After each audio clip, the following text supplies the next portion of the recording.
The 21st century male-bodied person has catastrophically and most severely been conditioned against loving himself on a mass scale.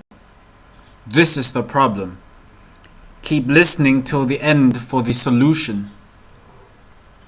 Heteronormative conditioning, that is, the process which starts when a male-born baby is strapped in blue everything to show the world that the baby is a boy, and it ends when another man dies without having experienced his own body to full capacity, and patriarchy have systematically brainwashed all our men into the generic sex-hyped, non-emotive archetype many are associated with today.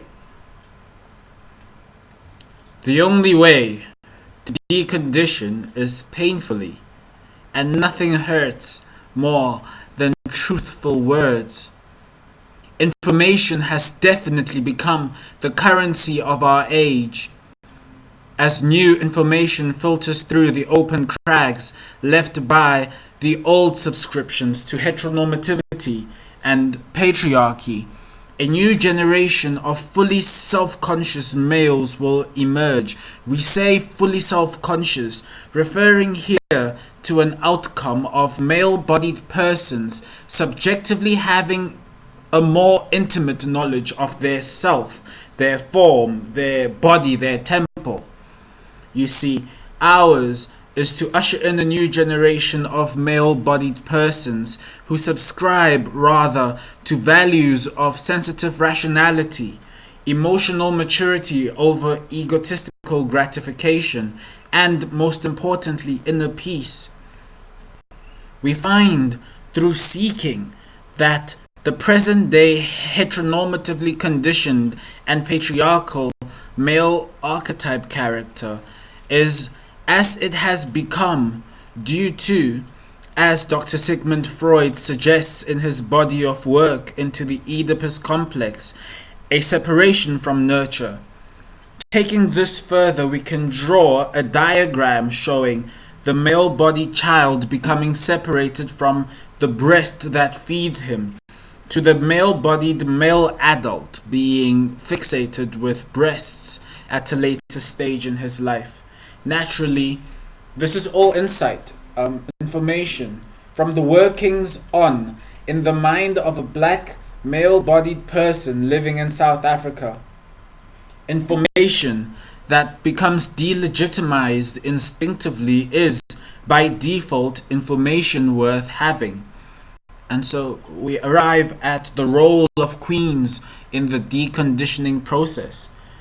As a result of heteronormative accepted as the norm values, as a result of heteronormative values, as a result of the heteronormative values of our westernized mass consumer society, all males suffer a great deal from this initial separation from nurture in the most unique of ways, which is what makes it so hard to generalize these feelings as being a typically male or masculine, manly. Here, this article must take on a most subjective tone so as to better lead you, dear reader, dear listener, to understanding without ambiguity the great significance of queens to the process of deconditioning. A queen, first of all, need not at all be female-bodied, as those of you who are keeping up with Adventure Time will know. A queen is a leader, a person who can take charge and lead a situation to what green zone is afforded. Along the way to having these views, a boy called Felicia has been guided by a string of rather absurd queens, each with equally absurd demands and expectations. What they each of them knew, however, was that all males had a very weak spot for flashes of intimacy.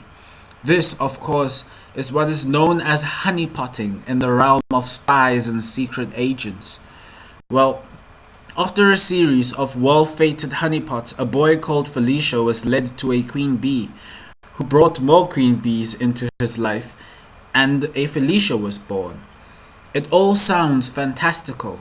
However, the point is not to be too technical when writing, when reading, when speaking. We're not trying to be too technical. Saying these words, hearing these words, reading these words, having these words as part of your reality is an experience, not an obligation. As much as these serve to enlighten and inspire, they also inform through adding to the cache of literacy around transism, by extension, and human androgyny. The process of being na he, na she, but that. And now we enter into the kings of yore. In the days of the dragon, Western kings lay with men and women as they pleased. In the days of Shaka Zulu, royal chiefs lay with whom they wished to. In pre-colonized South Africa, a chief could take a walk, see a maiden with supple breasts, establish himself to her, telling her who he is, what meeting her means to him, essentially serenading her.